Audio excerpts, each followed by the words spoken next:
ये फंक्शन किसी वैल्यू को टेबल की पहली कॉलम में सर्च करके फिर इस वैल्यू की रो में से जिसकी कॉलम की वैल्यू हमें चाहिए होती है उसे रिटर्न करके देता है। पहले आर्गुमेंट में वो वैल्यू आती है जिसे आप सर्च करना चाहते हैं, जो कि डेटा टेबल के पहले कॉलम होनी चाहिए। दूसरी आर्गुमेंट में डेटा टेबल का रेफरेंस आता है जिसमें पहले आर्गुमेंट की वैल्यू को सर्च करना चाहते हैं। और तीसरे आर्गुमेंट में टेबल का कॉलम नंबर आता है जिस कॉलम से हम वैल्यू को रिटर्न हासिल करना चाहते हैं। और चौथा कॉलम आर्गुमेंट जो है वो इसके अंदर एक ऑप्शनल आरसी है जिसमें लॉजिकल वैल्यू आती है। इसको अगर हम ट्रू रखेंगे तो ये एग्जैक्ट मैच करके वैल्यू को रिटर्न करके देगा, और अगर फॉल्स रखेंगे तो ये अप्रोक्सीमेट मैच करके वैल्यू को रिटर्न करेगा।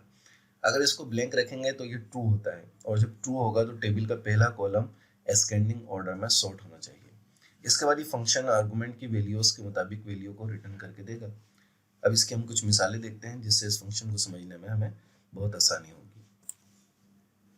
इसकी पहली मिसाल में हम इसका बिल्कुल बेसिक यूज जो है, बुनियादी इस्तेमाल इसका वो देखेंगे।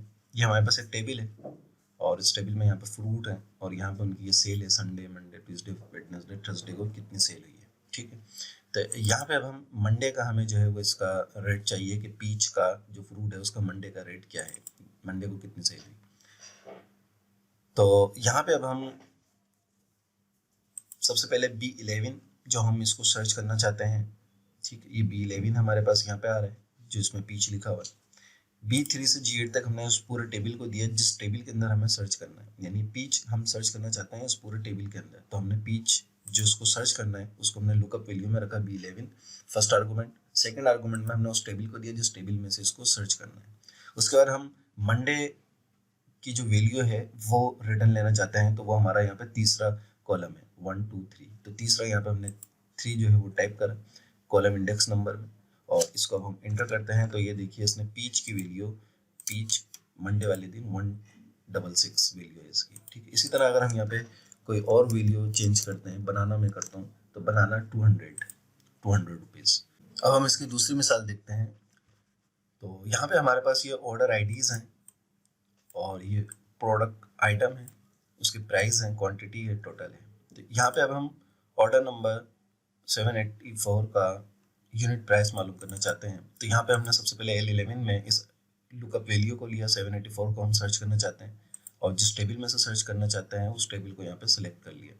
उसके बाद यहाँ पे हमने 3, चूंकि हम इसकी यूनिट प्राइस निकाल रहे हैं तो यूनिट प्राइस भी यहाँ पे कॉलम जो है वो 3 है, 3 यहाँ पे डाला और यहाँ पे ट्रू को हमने यूज करा। तो इसने हमें एग्जैक्ट मैच करके दे दिया। लेकिन यहाँ पे 783 और 785 है, 784 ऑर्डर नंबर नहीं है। ठीक है, तो इसने हमें 783 और 785 के दरमियान, 784 से पहले जो 783 है उसको इसने हमें जो है वो उसकी वैल्यू रिटर्न करके दी है। ठीक है, क्योंकि हमने यहाँ पे इसको ट्रू रखा हुआ है। तो ट्रू का मतलब होता है, ये देखिए ट्रू का मतलब है अप्रोक्सीमेट मैच, यानी मिलता जुलता थोड़ा सा उसको दे देगा। तो बिल्कुल 784 इसको नहीं मिला ऑर्डर आईडी, तो इसने 783 जो उससे छोटी है वो दे दी। और अगर अब हम यहाँ पे फॉल्स करेंगे तो फॉल्स का मतलब है एग्जैक्ट मैच।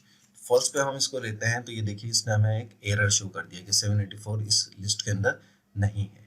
ठीक है, तो ये ट्रू और फॉल्स का फर्क भी आपको पता चल गया।